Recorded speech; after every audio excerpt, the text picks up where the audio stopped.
안녕하세요. 전 30대 딸아이를 키우고 있는 애기 엄마입니다. 늘 사연 유튜브를 보면서 세상에 별별 사람들이 다 사는구나 싶었어요. 그치만 늘 남의 얘기라고 생각을 했었는데 제가 막상 이런 일을 겪어보니 절대 남의 일이 아니란 걸 알았습니다. 그래서 많은 구독자분들이 보시고 저처럼 당하는 일이 없으시길 바라는 마음으로 제 사연을 한 글자씩 적어보려고 해요. 저랑 남편은 연애를 길게 했습니다. 한참 청춘이었던 20대에 만나서 8년간 연애를 했었죠. 주변에서 대체 왜 너희들은 결혼을 안 하냐, 8년이나 만났는데 언제 하려고 하냐, 그러다 헤어지는 거다, 잡을 거면 얼른 결혼하고 이 사람이 아니다 싶으면 헤어져라 등등의 참 오지랖 넓은 말들을 귀에 피가 나도록 들었습니다. 저희 두 사람은 계획이 다 있었어요. 30대가 넘고 어느 정도 다 모으고 경제적으로 더 안정이 되었을 때 그때 하고 싶었습니다. 더 욕심을 내자면 둘이 꾸준히 청약을 노리고 있었는데 청약이 되면 그게 언제고 바로 결혼을 하고 싶긴 했어요. 그치만 뭐 어디 우리나라가 현실적으로 집 하나 마련하는 게 어디 쉽나요? 절대 쉽지 않죠. 그렇다 보니 현실적인 상황으로 인해 점점 밀리고 밀렸던 것 같습니다. 그래도 청약이고 뭐고 30대 초반에는 무조건 결혼을 하자고 서로 얘기를 했었기에 저희는 나름 계획을 세우고 살았는데 남들이 보기엔 저희가 그저 계획 없이 연애만 즐기는 듯 했었나봐요. 가까운 지인들까지 그렇게 말을 하니 조금 스트레스를 받게 되었죠. 그러던 중 혼전 임신을 하게 되었습니다. 처음에는 무척 당황스러웠어요. 그렇게 계획하던 저희 두 사람에게 계획에도 없던 일이 생긴 거니 당황스러웠지만 결코 이게 사건이나 문제라고 여겨지진 않았고 지금이구나 싶어서 허둥지둥 헐레벌떡 서둘러 결혼 준비를 했습니다. 조금 더 여유 있게 했으면 좋았겠지만 인생은 다 그에 맞게 타이밍이 있다는 말을 전 믿거든요. 그래서 저희 부부는 타이밍은 이거였나 보구나 그렇게 생각을 했습니다. 배가 부르기 전에 급히 결혼식을 마치고 집에 살림살이에 이것저것 아주 다 준비를 하고 나니 정신없이 몇 달이 훌쩍 지났어요. 운이 좋았던 건 저희가 급히 결혼을 해야 했는데 그에 맞게 직장 예약이 가능해서 서두를 수 있었죠.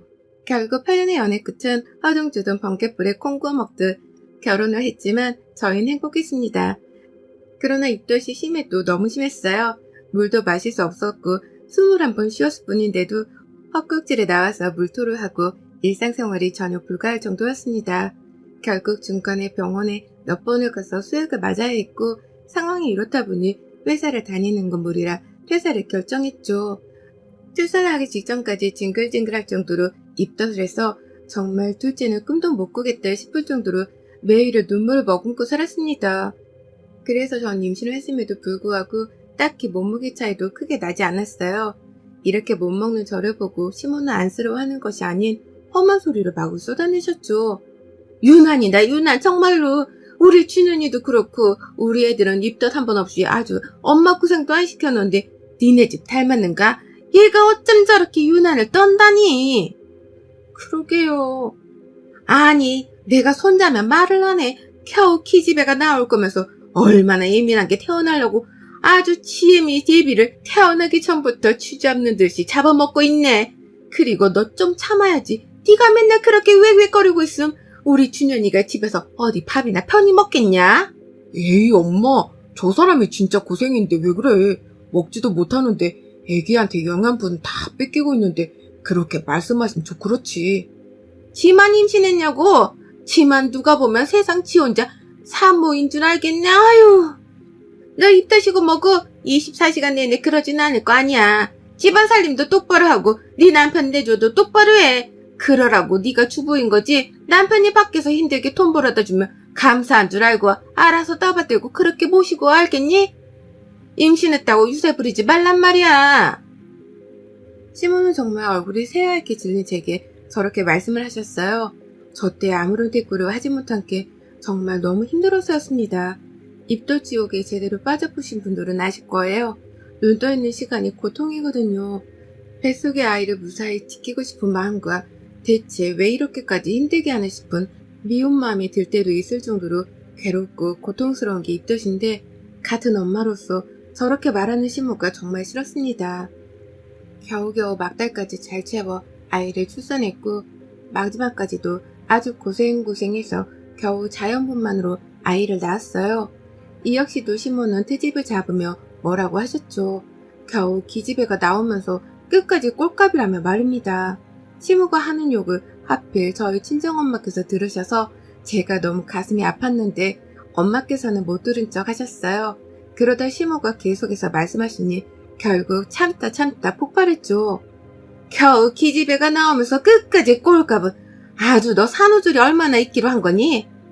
저 2주로 했어요, 어머님. 뭐? 2주씩이나? 아이고, 아주 형님 납시였네. 야, 우리 때는 애 낳고 바로 밥 차리고 청소하고 그랬는데 무슨 2주씩이나 조리원에 들어가 있어? 그게 다 돈 아니냐? 그 돈이 어디서 나오겠어? 우리 아들 치갑 아니냐? 열부 터지네 진짜로. 손자도 아니고 겨우 기집애 하나 낳아놓고 2주를 있겠다고? 너 양심이 있냐? 엄마, 진짜 왜 그래? 2주는 기본이야, 기본. 엄마한테랑 같냐고. 제발 그만 좀 하라니까. 그리고 기집애 아니고 손녀야. 아들이고 딸이고 뭐가 중요한데. 내 새끼인 게 중요하지. 야, 너도 그래. 네 와이프 앞에서 맨날 네 엄마한테 뭐라고 하니까 저게 아주 지 시애미 말을 개똥으로 알지. 저기요, 사부인. 지금 말씀 다 하셨어요.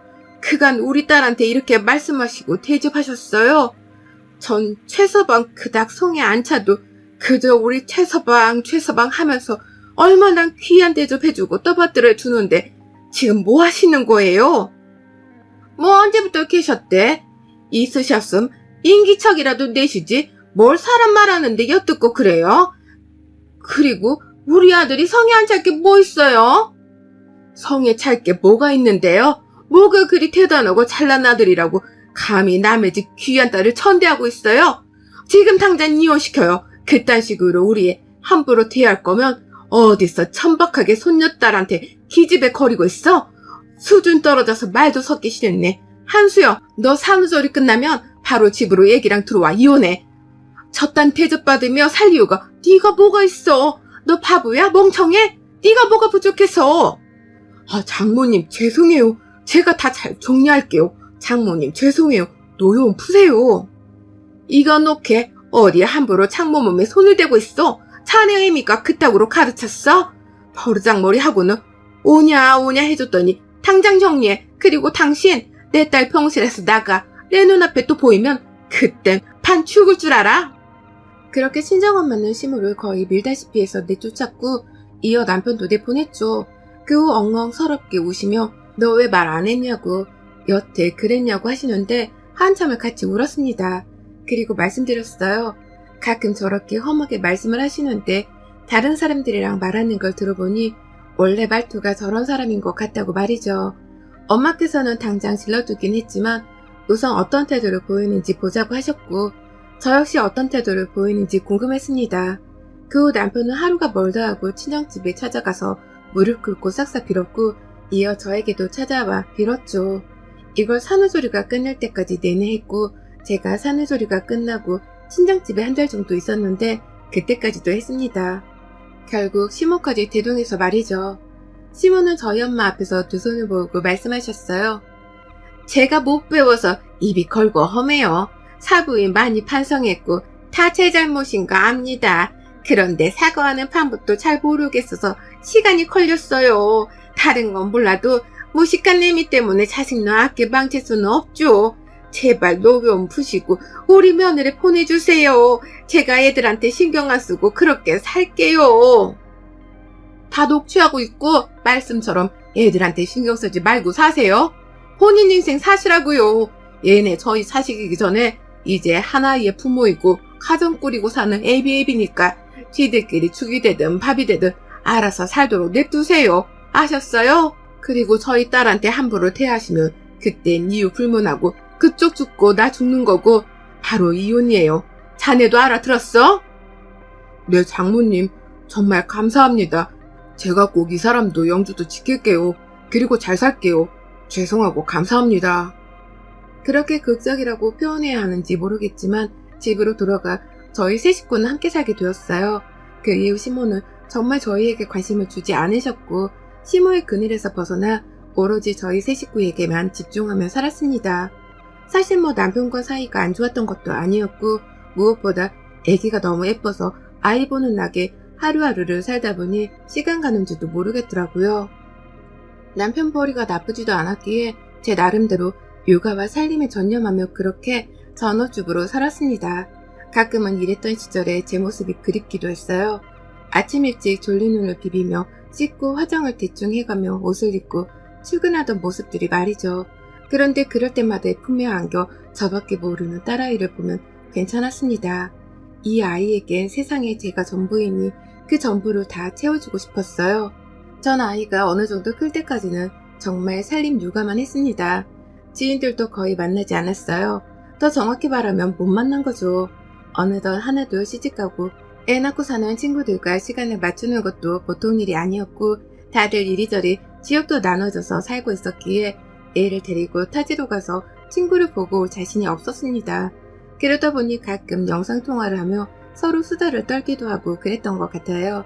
친구들 중에 애기를 낳고 육아휴직 기간을 끝내고 복지 가는 친구들을 보면 멋있고 부럽기도 했습니다. 나도 차라리 그럴 걸 그랬나 라는 생각이 살짝 들었거든요. 왜냐면 점점 제가 누군지 모르겠더라고요. 제가 우리 딸의 엄마이고 우리 남편 아내인 건 알겠는데 저 자신 한수영이 누구였는지 뭘 좋아했고 싫어했는지는 잘 모르겠었습니다. 그래서 어느 순간은 그런 생각이 들었죠. 애기 어린이집을 보내면서부터 아무래도 일을 시작해야겠다 말입니다. 회사로 다시 들어가는 게 아니라 제가 늘 하고 싶던 제 일을 말이죠. 원래 음식하는 것도 좋아했고 애기 키우면서 음식 하나하나 몇 끼마다 신경 쓰면서 하던 걸 취미로 SNS에 올렸는데 반응이 좋았거든요. 그래서 그걸 살려서 작은 배달 전문 가게를 차려봐야지 싶었습니다. 결심한 후 홀로 집에서 메뉴 구상도 해보고 만들어서 먹고 레시피도 만들고 미리부터 탄탄하게 준비를 했어요. 제가 이렇게 열심히 하는 거 보고 남편은 석연치 않지만 밀어주겠다고 했죠. 남편이 석연치 않았던 부분은 그저 벌어다주는 돈으로 집에서 아이를 잘 보고 살림만 해주길 바랬습니다. 이 사람도 결국 집에서 살림 잘하고 애나 잘 보는 제가 편하고 좋은 거죠. 그런데 제가 일을 시작하면 분명 본인이 할 일이 늘어날 거고 함께 해야 할 일들이 생길 테니 벌써부터 피곤할 듯 싶었나 봐요. 그런 남편의 말은 가볍게 무시하고 전 저대로 좋은 가게 자리를 내내 찾으며 쉬기를 노렸고 집에서도 애기 어린이집에서도 가까운 위치로 가게를 계약했습니다. 어차피 배달 전문이라서 가게 내부는 주방 제외하고는 애기가 와서 편히 놀 수 있도록 아예 매트를 깔아두고 장난감으로 꾸며뒀어요. 설레었습니다. 오랜만에 제 일을 한다는 것도 설레이고 제 가게를 한다는 게 너무 설레어서 하루하루가 살아갈 원동력이 생기는 기분이었죠. 그런데 이 사실을 굳이 시모에게 알린 남편 때문에 오랜만에 시모의 연락을 받았습니다. 나다. 뭐 가게를 차린다고? 네 어머님. 준현이가 못 보는 것도 아니고 뭐하러 나가서 고생을 하려고 하냐? 영주가 다 큰 것도 아니고 엄마 손 필요할 나이인데. 영주 이제 어린이집 갈 나이이고 언제까지 제가 끼고 살 수는 없죠. 어머님 저도 제 일이란 걸 하고 싶기도 하고 벌 수 있을 때 부부가 같이 벌어야 요즘 세상이 먹고 살죠. 고작 그 빵 쪼가리 팔아서 얼마나 번다고 너무 오버하는 거 아니냐? 아니 막말로 가게 망하면 어쩌려고 사고를 쳤냐? 너는 내가 불안해서 밤에 잠이 안 온다. 정말로 너 때문에 좋게 말을 하고 싶어도 할 수가 없어. 이거 너 욕하는 거 아니고 CM으로서 훈계하는 거니 네 애미한테 고자질 하지 말고. 제가 언제 고자질 한 적이나 있나요? 아버님은 모를까. 그리고 어머니 제 가게 차리는 것도 다 제 돈이고 마이너스가 나도 다 제 돈으로 알아서 해결해요. 어머님 아들 돈 들어갈 거 이론도 없으니 아무 걱정하지 마세요. 망해도 저 혼자 망하는 거니까. 제가 차린 가게가 샌드위치와 같은 디저트, 커피, 음료를 배달 전문으로 하는 가게였는데 여기에 추가적으로 제가 아기를 키우다 보니 아기들이 먹기 좋은 아기 전용 토스트도 건강하게 만들었어요.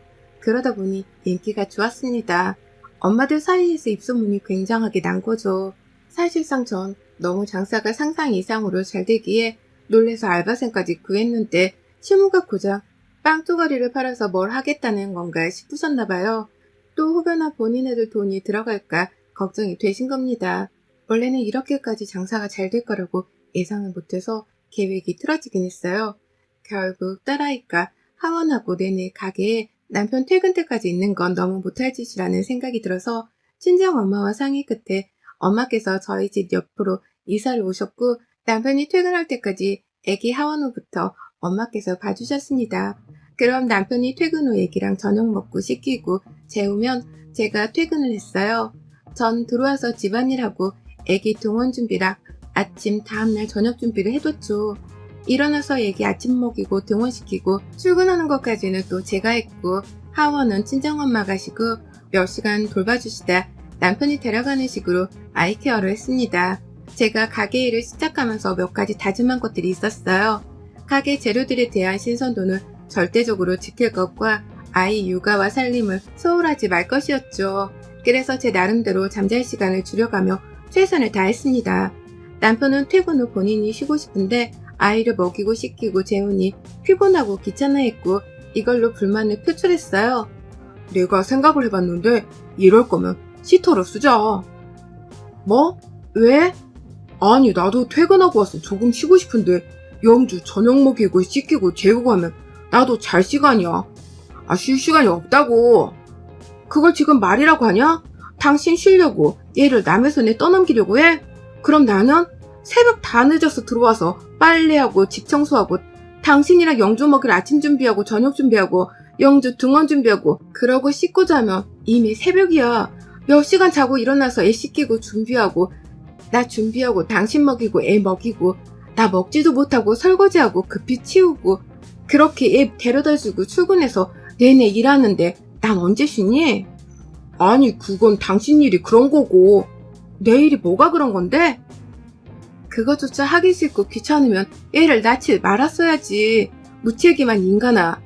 애를 데리고 나가서 놀아주는 것도 아니고 겨우 기본적인 의식주 해결도 못해주겠다고 징징거리는 네가 아빠냐? 진짜 한심하네.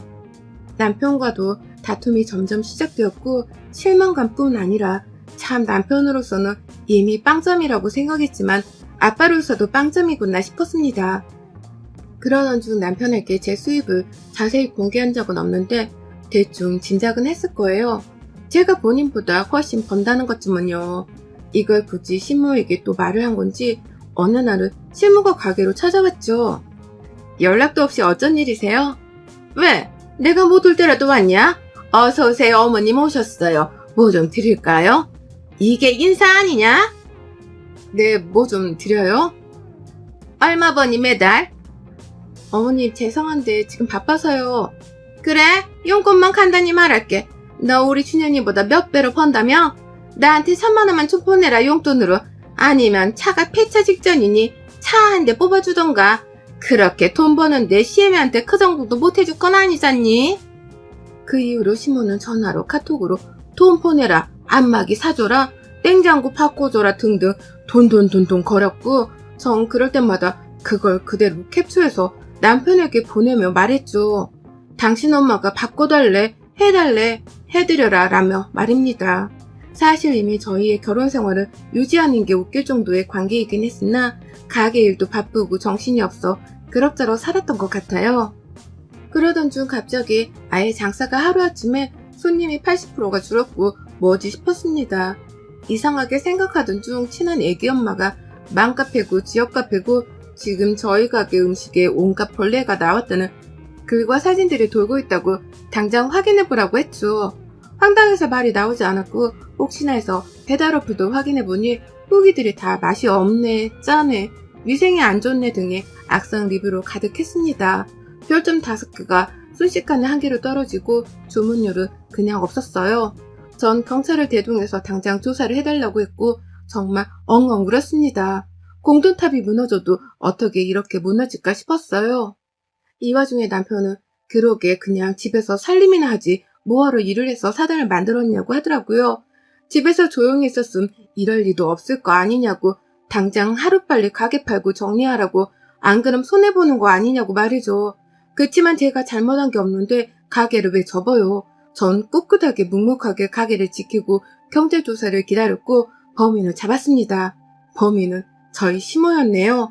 몇 번이고 확인했는데 신모가 맞았습니다. 댓글 아르바이트까지 고용해서 악의적으로 카페에 글을 옮기고 토스트를 굳이 주문해서 벌레를 넣어 조작했고 배달 어플 리뷰를 조작한 거죠. 대체 왜 이딴 짓을 하셨어요? 진짜 당신이 사람 맞나 싶네요. 왜 그랬어요 대체?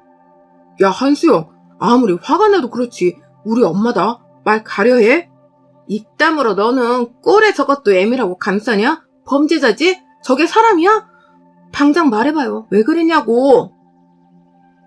그러게 내가 입 다물고 집에서 살림이나 하면서 우리 아들 뒷바라지 하랬잖아. 근데 돈 좀 번다고 나가서 살찌는 게 얼마나 꼴보기 싫던지. 그래서 그냥 겁만 주려고 했던 거야. 이렇게 하면 가게 접고 다시 집에 기어들어오겠지 싶었다고. 근데 가게가 아예 망할 줄 누가 알았겠니? 사이코네. 당신 정신병원 가봐야겠다. 이거 아무래도 정상인이 할 짓은 아니거든. 소름 돋아. 정말 더 이상 말도 섞기 싫고 그쪽들 상대하고 싶지도 않거든. 그러니 법적으로 해결할게. 무사히 이겨내길 바란다. 전 가게 피해 보상부터 시작해서 강력한 처벌을 원한다고 모든 부분을 다 처벌해달라고 했습니다. 절대 합의는 없다고 강력히 말했죠. 그리고 남편 농가도 이혼을 했고 양육권, 양육비, 위자료 모두 제가 받았습니다. 이어 시모는 벌금에 손해배상까지 막대한 비용을 지불해야 했고 결국 대출까지 받아서 둘이 있는 돈 없는 돈 다 털어서 줬어요. 중간에 저희 친정집에 찾아와서 둘이 싹싹 빌면서 제발 봐달라고 울고불고 했는데 그때 저희 친정엄마께 시무랑 남편 놈은 물사대기랑 소금 싸대기를 맞았습니다. 손으로 때리고 싶었으나 혹시라도 문제가 될까 싶어서 물이랑 소금으로 뿌리셨다고 해요. 그리고 친정엄마와 전 아예 다른 집으로 이사를 해서 딸아이와 셋이 함께 살고 있고 저희 가게는 이 사건을 공론화시켜 많은 사람들이 모든 내용을 알 수 있도록 널리 퍼뜨렸습니다. 결국 시모와 남편은 동네에서 거의 매장당했고 지인들 사이에서도 매장을 당했어요. 반대로 저희 가게는 더 승승장구해서 분점까지 내며 전 더 잘 살아가고 있답니다. 최악의 상황이었고 하늘이 무너졌다고 생각했지만 솟아날 구멍은 역시 있었고 잘 견뎌내준 제 자신과 그럴 수 있도록 도와준 친정엄마와 제 딸아이를 위해 앞으로도 잘 살아갈 예정이에요. 여러분의 생각은 댓글로 남겨주세요. 오늘도 시청해주셔서 정말 감사합니다.